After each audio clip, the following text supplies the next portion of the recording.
ओम नमो नारायण। जय गुरुदेव की। अभी गुरुदेव की जन्म शताब्दी वर्ष चल रहा है, तो गुरुदेव ने मेरे को उनके चरणों में कैसे रखा और मेरे को वो सौभाग्य कैसे प्राप्त हुआ, वो सब जो गुरुमुखी लोग हैं उनको मैं शेयर कर रहा हूँ। कि 2001 की बात है, जून महीना था और जून के अंदर बहुत गर्मी होती है, आपको मालूम ही होगा राजस्थान की गर्मी। तो दोपहर का समय था, 2 बजे का, 2-2:30 बजे का। तो गुरुदेव पेड़ के नीचे बैठे हुए थे, तो उनके चरणों के अंदर मैं और उनके एक शिष्य सदानंद जी महाराज और एक शिष्य और थे, जिनका मैं नाम नहीं ले रहा हूँ, इसके पीछे भी बहुत बड़ा राज है। तो हम तीनों बैठे हुए थे, तो गुरुदेव ने अचानक बोला कि मकई का फूला खाने का है। तो जो पहले से वहाँ पे थे, संचालन कर रहे थे आश्रम का, उन्होंने बोला कि अभी तो कहाँ पे मिलेगा। फिर सदानंद जी महाराज ने बोला कि अभी तो बासी फूला तो मिलना तो मुश्किल है। मेरे को दिमाग में आया कि मेरे फूला मिलता तो है, परंतु वो बहुत दूर है, बॉम्बे के अंदर रेलवे स्टेशनों के ऊपर मकई के जो पोपकिन होते फूले, वो वहाँ पे बनते हैं 24 घंटा। तो मैं गुरुदेव को बोला मैं कि बासी मिलेंगे पर दूर है। तो कि कितना दूर है? मैं कि बहुत दूर है, बॉम्बे के अंदर। तो क्या हमारे को खाने का है क्या? तो फिर मेरे को दिमाग में विचार आया कि मेरे सिरोही के अंदर भी शायद मिल सकता है।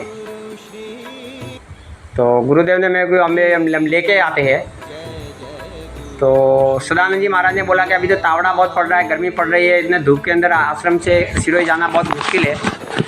मैं बोला जो कुछ भी होगा मैं तो जाऊंगा।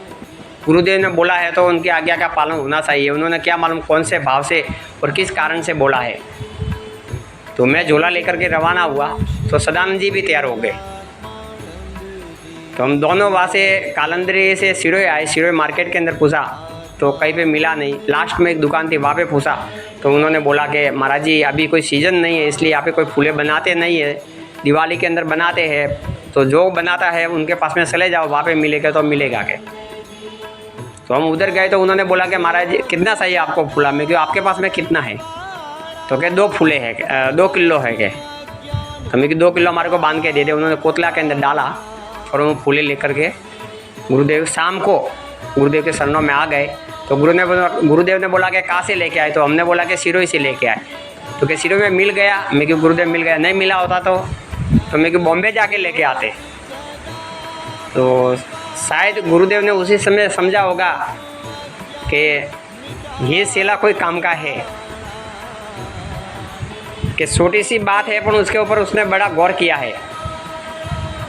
तो मेरे को भी अभी महसूस हो रहा है कि शायद वही कारण होगा, कारण कि मैं तो उस समय नया 2-4 महीना हुआ था उनके चरणों में आए हुए। तो अभी मेरे को महसूस हो रहा है कि उन गुरु के चरणों के अंदर गुरुदेव ने रखा, तो शायद वो एक कारण होगा। जो गुरुमुखी जो लोग हैं उनके लिए बहुत बड़ी बात है। तो यानी गुरु जिसको गुरु के चरणों की जो सेवा मिल गई, गुरु के चरणों में जो रहने का सौभाग्य मिल गया, उसके लिए कोई ज़िंदगी के अंदर कोई चीज़ बाकी नहीं रहती है। इसलिए तो कवि लोग कहा करते हैं ना कि करता करे ना कर सके, करता करे ना कर सके, गुरु करे सब होए। 7 दीप 9 खंड में गुरु से बड़ा न कोई, 7 दीप 9 खंड में गुरु से बड़ा न कोई। 7 समुद्र मसी करो, 7 समुद्र मसी करो, लेखनी करो वनराय, सब धरती कागज करो, गुरु गुण लिखा न जाए, गुरु गुण लिखा न जाए। तो गुरु की महिमा अपरंपार होती है। जिन शिष्यों को गुरु के चरणों में रहने का जो सौभाग्य मिला है, वैसे तो गुरु के जितने शिष्य होते हैं उन सबके ऊपर आशीर्वाद तो रहता ही है, उनके चरणों में रहने का जो सौभाग्य प्राप्त होता है, ये तो कोई करोड़ों तो क्या अरबों कोई पुण्य जन्म होता है, पुण्य कोई जन्मों जन्म का कोई पुण्य होता है, तब जा कर के मिलता है। तो गुरुदेव के या शताब्दी वर्ष के उपलक्ष्य में मैं उनको शरण वंदन कोटि कोटि वंदन करता हूँ, कोटि कोटि प्रणाम करता हूँ।